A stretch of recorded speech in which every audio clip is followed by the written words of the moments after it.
Students, myself Miss Rachna Jain, Associate Professor, Department of English, Government PG College, Rajgarh, Alwar. Today in this video lecture, I will give you a brief introduction of the poet Sayyid Amanuddin and his poem Don't Call Me Indo-Anglian. This poem is in the syllabus of BA Part 3rd English Literature, Paper First. The today's topic of my lecture are Introduction to the poet Sayyid Amanuddin, his major works, and the summary of the poem Don't Call Me Indo-Anglian. Sir Sayyid Amanuddin was born in 1934.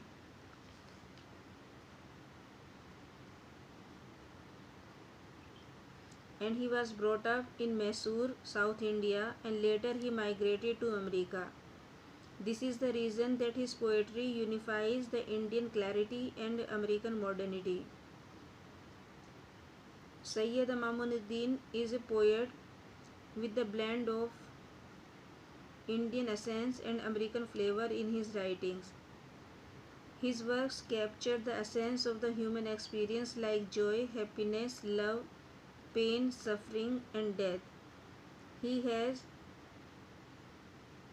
a very distinguished style of writing which resembles to E. Cummings' style of writing. Both of them introduced the avant-garde style in writing, which experiments the conventional rules of syntax and punctuation. His poem Don't Call Me Indo-Anglian is the best example which unfolds the liberty to use his syntactic structures. His usage of negative words like hodgepodge, confusion, nullity, and the abortive unveil his digest as he was put in the category of Indo-Anglian man of letters. His major works.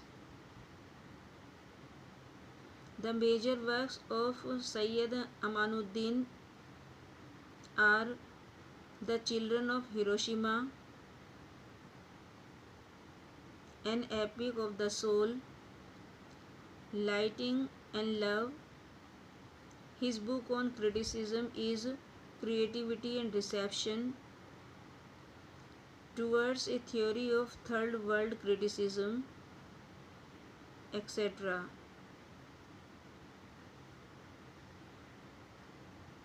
Summary of the poem Don't Call Me Indo-Anglian. Sayyid Amanuddin writes and dreams in English, but he does not like to be called Indo-Anglian. He is allergic to the term Indo-Anglian. He does not want to be a confusion of languages. He hates hyphens which are used to join two words together. He calls these hyphens artificial bridges. He condemns all hyphenated minds, which are the biased products of souls which are not free from prejudices, ignorances, and the superstitions. He does not like to be a moonrock specimen to be analyzed, labeled, and stored in the shelves again and again. The poet says that those people who call him Indo-Anglian cluster him with a small group of people and thus make him an invalid. Amanuddin introduces some autobiographical content in the poem. He says that the river Kaveri flows in his veins. His mind is full of happy associations of his native place in South India. He fondly remembers the Chamundi Hills, goddess Durga killing the demon, and the musical and colorful fountains of Vrindavan garden. However, he is not confined to the childhood scenes. He has broadened his outlook, mastered languages, and discovered truth. He has become enlightened by getting rid of narrow prejudices. He has moved freely like the ocean waves. His thought is free since he has traveled the universe on the wings of his thought.